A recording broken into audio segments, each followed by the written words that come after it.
What up, meatheads? This is Travis, American Butcher, and this is the Meat Block Podcast, the weekly podcast by butchers for everyone.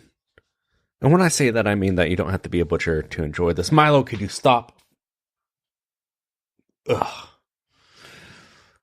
Really need to not have my studio where it is right now.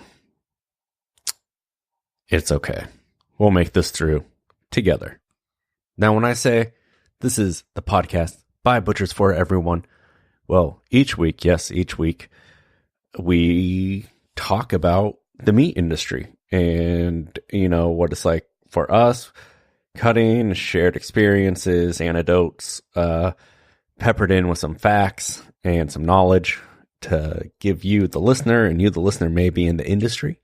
You may not be. You may pine for the industry. Or I don't know what you may be doing other than that. You may have stumbled across this weirdly, and if that's the case, welcome. Feel invited, take a seat, go back and listen to every single episode because it's quality. And this is episode 98, 2 away from 100.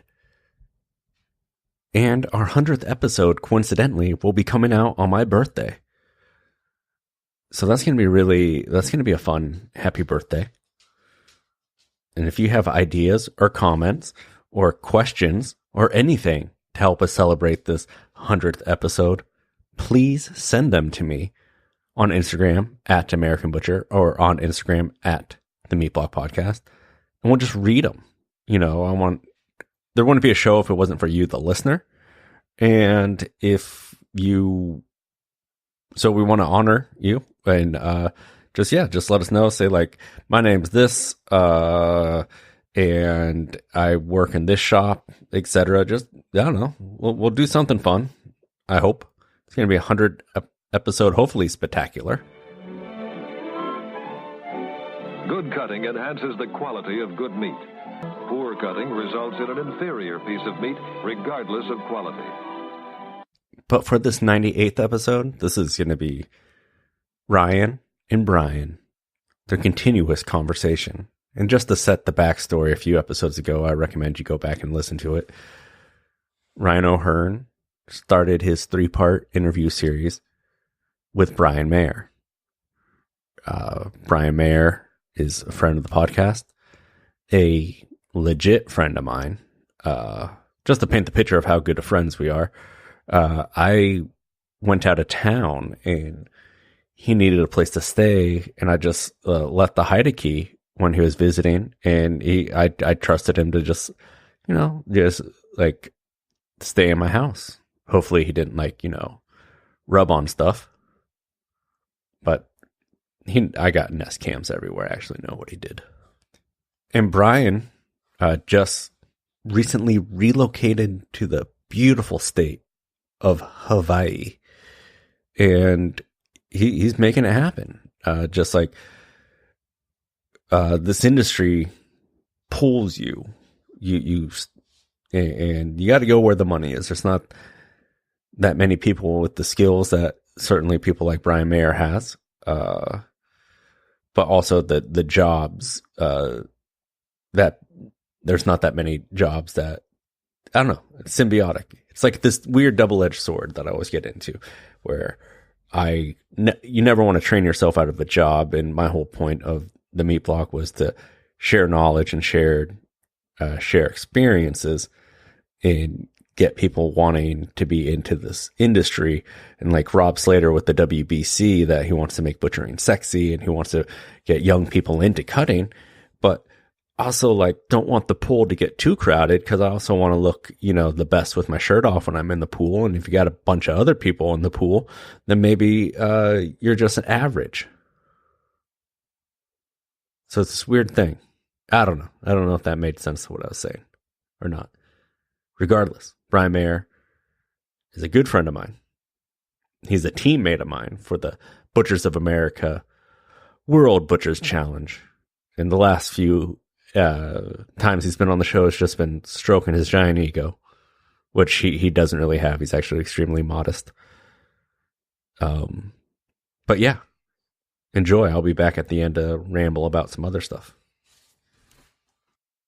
In part 2 of this series, Bryan and I focus on audience. Who has access to good quality meats? Who are our customers? Which populations are actually reaping the benefits of the products that niche butcher shops and restaurants provide? And how to reach more populations. Perhaps the classic brick-and-mortar neighborhood meat shop isn't the correct solution for every community. What are the needs of each specific community, and how can we come up with creative and practical solutions to bring good quality meats into underserved communities? It's going to take a lot of smart people thinking outside the box to come up with practical real-world solutions to these problems. Bryan Mayer being one of those smart people. We also talk about idealism and ethics in this part 2. It's a well-known truth in small farming, in food and meat-related businesses that it is not easy to make margin. It is difficult to stay afloat, to cover your costs, and to make any semblance of a profit. As important as high ideals are, a point that Bryan and I make sure to highlight and underscore, it is also a fact that having too high of ideals is a surefire way to go out of business. How can we remain true to our ideals and remain ethical without compromising the financial integrity of our business ventures? Bryan speaks on this. The realities, the delicate dance, the shitty truths. Without further ado, I bring you part 2. Yeah, I can't help but sometimes think of this like the music scene, which you know a lot more about than me, but like, you know, it's almost like when a band really breaks through from the underground scene into the public eye or into the mainstream, maybe with that first record or whatever, right? There's characteristics of that first record that have a capability to catch an audience and catch the public eye. And then possibly once that platform has been created, possibly those musicians can then refine their message and get more to the heart maybe of the type of influence they want to have. And that's kind of what you're talking about. Like, okay, yeah, this thing blew up, but your motive and many like-minded people like you is to not have this conversation be only one across one socioeconomic group, right? So you're talking about like this conversation needs to be pervasive and to affect more than just a certain population. It needs to affect many levels of community is kind of what you're getting at, right? Absolutely. Yeah. I love the idea of know your farmer. That's wonderful. That's great.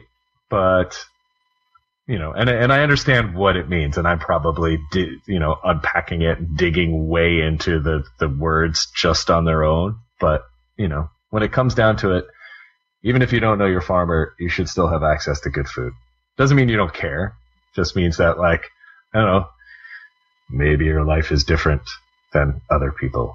And you work 2 jobs and are a single parent, 3 jobs. I don't know. But that doesn't remove good food from your equation. That's a lot of what I see, and again, I'm sure I'm digging way deeper into that phrase, than I should. But, it always catches me when I see it. And that phrase is always thrown around when there's some sort of food related, outbreak of some sort, or something happens and the folks come out and they're like, oh, you should know your farmer. I've even said it before, so I'm not scot-free in that regards. But I think we should be aware of that for sure. Yeah. The truth is, like, many people live in cities, right? Everyone eats food. Every human it deserves access to good quality food to feed themselves and their family, and not everyone is going to have the capacity to know their farmer in some of the ways that then we've heard it broadcast that maybe people should know their farmer in this certain type of way. And there's other ways to have a relationship with a farmer besides getting out to the farm. Yeah. You're going to participate in the way that you can participate. Yeah. And because you don't participate the way that I participate doesn't exclude you from the same things that I get. Or at least it shouldn't. Yeah, you talked about not wanting to open your own butcher shop, which is, great. I've attempted. You've attempted, yeah. So it's clearly your personal preference. You know from personal experience, it's incredibly difficult to open that kind of brick and mortar butcher shop. So what does that mean for people's access to good food? What's your take on that? Yeah. Well, I don't think it's not practical or inappropriate or any. I think there's a great deal of research that has to go into where you're opening, and what is the need for it. Is certainly one of the things you have to look at, and the geographical location, all these sorts of things. And I think it needs to be appropriate for the needs of the community, and what people are asking for, as is any business that's opening, right? So yeah, I think the really great thing about that is that opens up what we do to different interpretations and different models. Whether it's a standalone butcher shop, whether it's a butcher shop with a restaurant or the ability to cook some food attached, whether it's a restaurant first and a butcher shop, whether it's a co-op model, right? Whether it's a meat locker, whether it's just a farmer's market, whether it is a food co-op, whether, I think all of those things are things that need to be studied and looked at, and all totally viable models which do all of the same thing, getting the message out there and offering to the community really healthy meat proteins. And that's all I care about. How you get it out there, I don't really care. Anyway, as long as we're being honest and transparent, and putting the farmer first, get it out there any way you can. So you're talking more, it's less about the model, because there's a lot of different types of business models and nonprofits, etc. It's less about the structure of the model, more about finding the right fit for the situation and what's going to work, what's actually going to work. Is that the kind of emphasis you're placing on this? Yeah, absolutely. And it working, that's the real thing. I think, I've never been a fake it till you make it type of individual, and maybe that was my downfall in the restaurant industry and butcher shop experience. And I just don't think any good comes from that. I'm not saying you're overpowered by the negative if you're failing, whatever that means.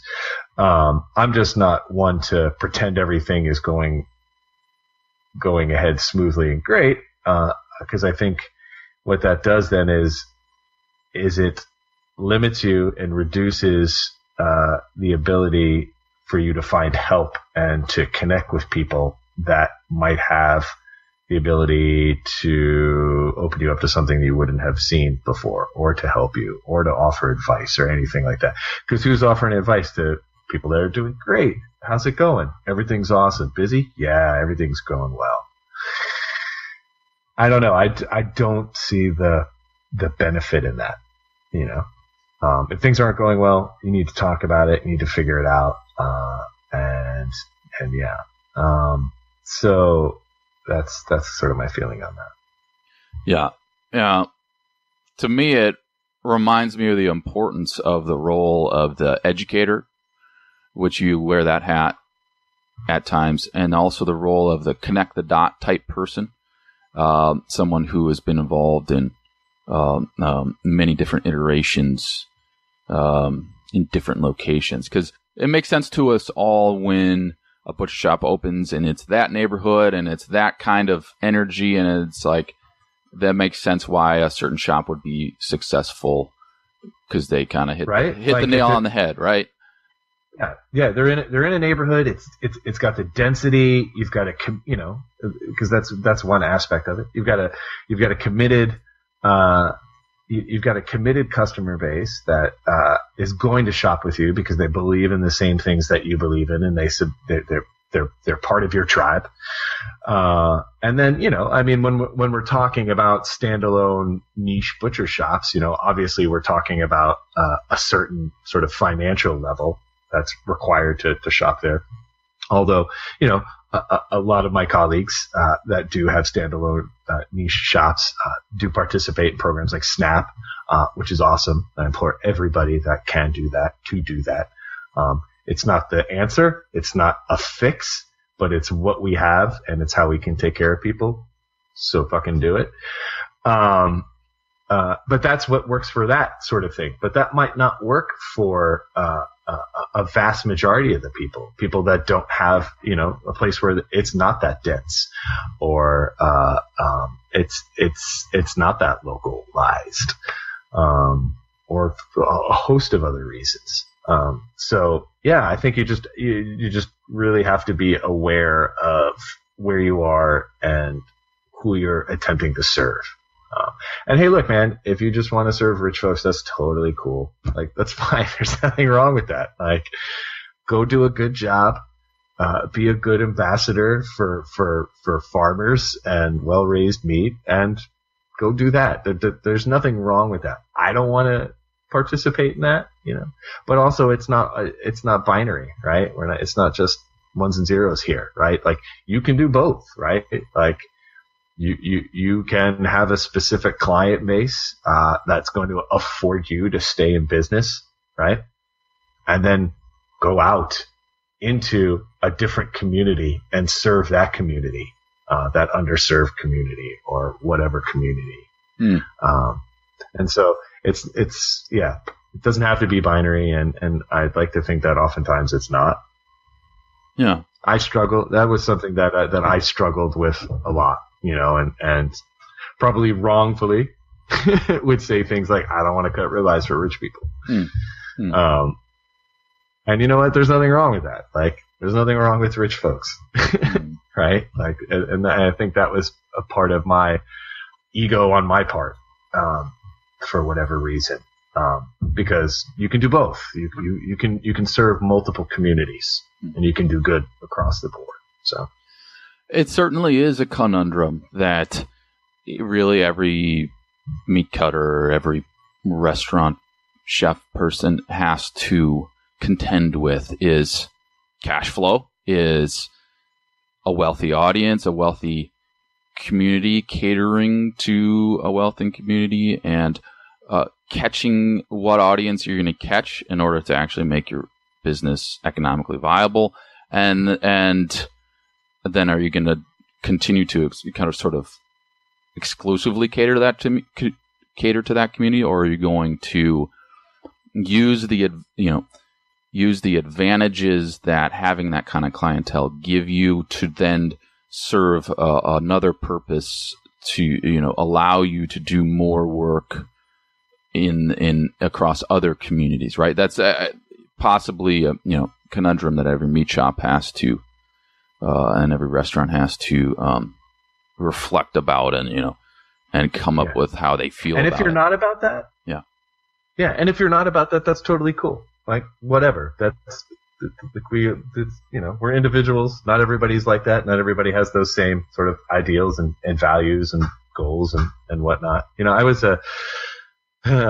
sitting in a meeting at one point in my career, and very vocally disagreeing with what was happening and talking about values and ethics and all these sorts of things and the compromising of those things for the sake of profit and whatnot. And I was told, what good are ethics and values if you go out of business? Which is very true, right? What good are those things if you go out of business?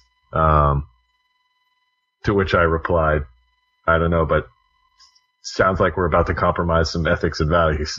Right. Yeah. And but I don't necessarily think those things are mutually. They're clearly not mutually exclusive, right? There's plenty of businesses out there that are values driven organizations that seem to be quite profitable. Just meat's a hard one. Yeah. I don't know. Meat specifically seems to be a very difficult one. But again, like I don't put that on everybody. I would like everybody to have the same ethics and values that I have. I think I have a high, a significant amount of importance on those things, and I want other people to do that as well. But I don't. If they don't, all right, that's cool. I just think, again, it's just the idea of transparency, and just being honest. Let the consumers decide, but give the consumers the ability to make an informed decision. Yeah.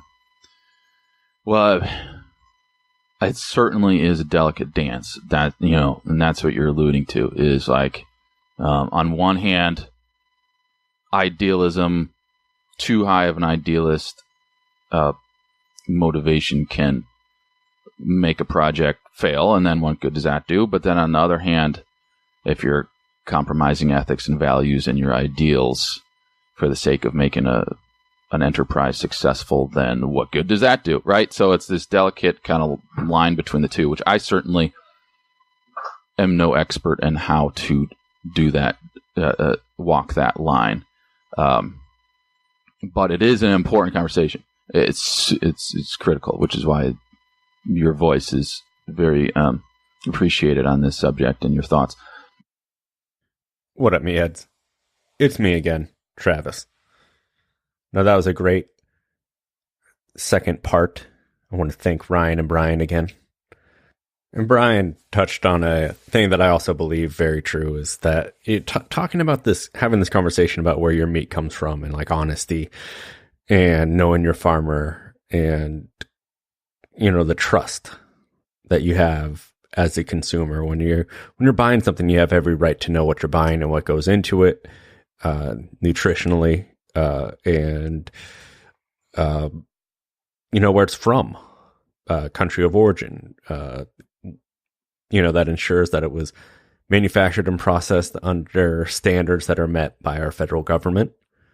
If you're buying it from a retail outlet or reseller outlet.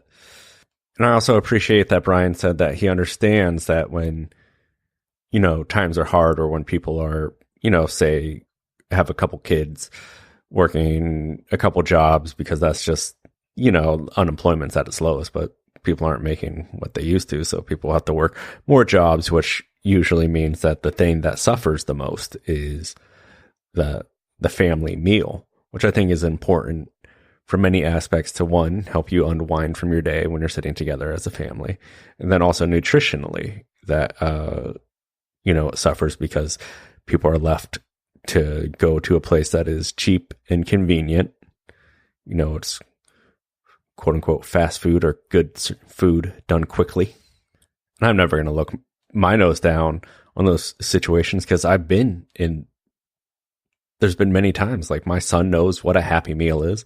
And he goes, cheeseburger, fries, shake. And he's only like 2 years old. And he knows he gets a toy in him.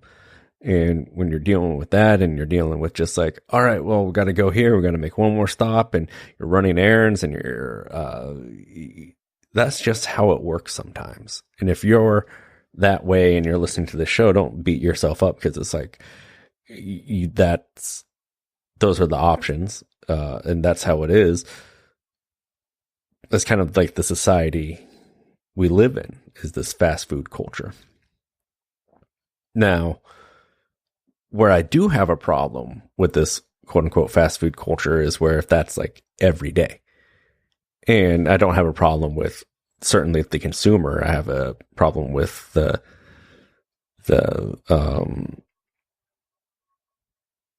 I don't know what my problem is. Maybe it is with the consumer. Because the education certainly is out there. But you get people who, I work with a guy who talked about chest pains and his arteries are getting clogged. But this guy eats, no joke, like either Jack in the Box fast food, McDonald's, Carl's Jr., he eats the 7-Eleven food, the huge things of just like brisk raspberry iced tea, which ain't healthy for you just because it has tea in it. It's still garbage, and has a direct line of like, this is what is happening, or like, medical reasons for what's happening. And the doctor's like, oh, you're at risk of this and etc. And it's like, dude, like, I'm not going to be a dick and be like, take a step back and look what you're putting in your body. Like, everything I've ever seen you eat is what some people would consider garbage. It's certainly not healthy for you. Certainly not a well-balanced diet. When your food all looks the same and really only has the same 4 fucking ingredients in it, potatoes, corn, and meat are, because everything's, all the chips are corn, potatoes from all the starches, and, and they don't even really make their ingredients available to the general public. It's like that person is more at fault, I would say. Let's like do a little bit of meal planning, or just fast instead of putting that stuff in your body, or all that stuff in your body. And, Doritos, Coca-Cola, and Taco Bell taste fucking great. And it's all designed to taste great to keep you eating. And I love Carl's Jr. And I eat it when I do. Like, it's been like 7 years since I've had Carl's Jr. But it's not something it's something I eat alone in my car because I'm ashamed of what I'm eating. But it's designed by scientists to get you on a taste on just almost like an addiction level of just like, this is so good. This is just eat. I bet you can't have one Dorito. Carl's Jr. I don't think I've ever eaten out of Carl's Jr. inside with another person. Because I think it's just one of those things where it's like, you're in junior high and everyone masturbates, but you also don't like just be like, yeah, I do. It's just like, no, I don't. I don't eat Carl's Jr. Anyway, thanks, Bryan and Ryan, for being on the Meat Block this week. Until next time, keep your knife sharp and live in the margin.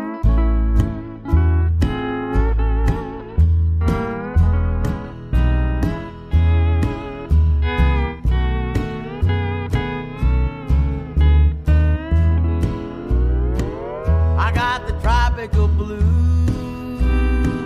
and I'm so alone. I'm halfway around the world, and I wanna go home. Back home in the city, where I ought to be. Sometimes I hear those cold winds calling me. Some people say the islands are a trip to paradise. They only stay a few days, they're not here all their life. I can't stay here much longer, I've got rambling in my shoes. My heart is down, I got the tropical blues. Brother DZ now. Dizzy. Zay.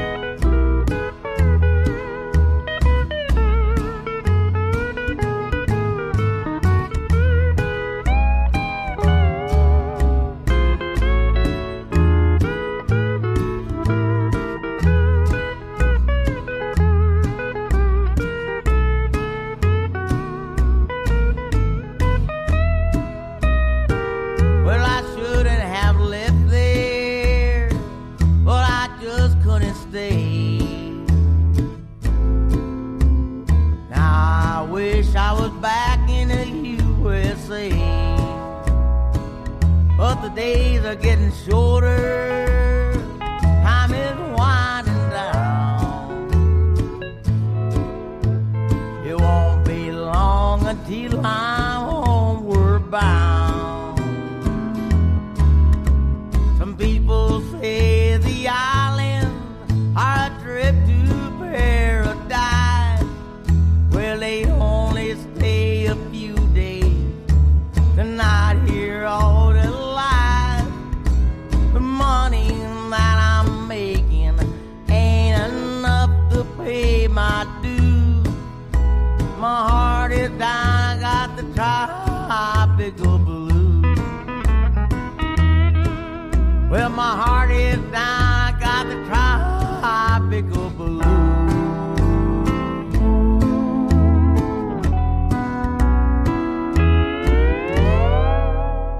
That was Tropical Blues by Wayne the Train Hancock, and that song goes out to Bryan, who is out there in Hawaii. Hope you don't have the tropical blues. Hope you just enjoyed that. Hope everything's working out well, and you're also settling in accordingly. And if you want to help out the Meat Block, if you want to help out myself, if you want to help out America, then what we need is a donation from you, the listener, to the Butchers of America team. We have 2 years to try to be the best. And if you listen to this podcast, you know that meat is expensive and we need meat to practice on. And also organizing practices because, well, the best of the best just don't all live in one area.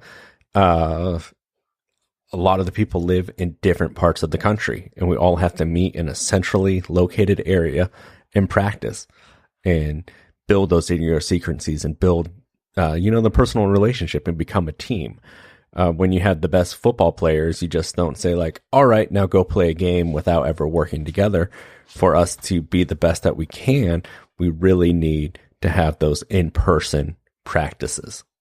And we have a GoFundMe, and you could, type in Butchers of America for that, or check out the link on my Instagram page, or check out the Butchers Guild USA on Instagram, or the butchersguild.com on, I think it's the .com on the internet. Just type in the Butchers Guild. You know how no one actually types in websites now. They just type it in Google and see what comes up. Also, maybe by the time you're listening to this Super Tuesday are already passed, even though it's released on Tuesday, and I hope it's the first thing you ever listen to. Or first thing you listen to when you wake up. Milo, stop. What are you doing? But anyway, if you feel strongly one way or the other about politics and you don't vote, then you have no right to complain till the next time you do vote. Voting is representation. So if you have a grievance or if you want to change something, the first step in that is voting. Or if you want something to stay the same, then vote. Whatever. Our country's gone to war over the right of having representation, over taxation without representation, over making sure that all people were free and represented. So if you have the ability to vote, then please do so. It is your civic duty as an American. Thank you.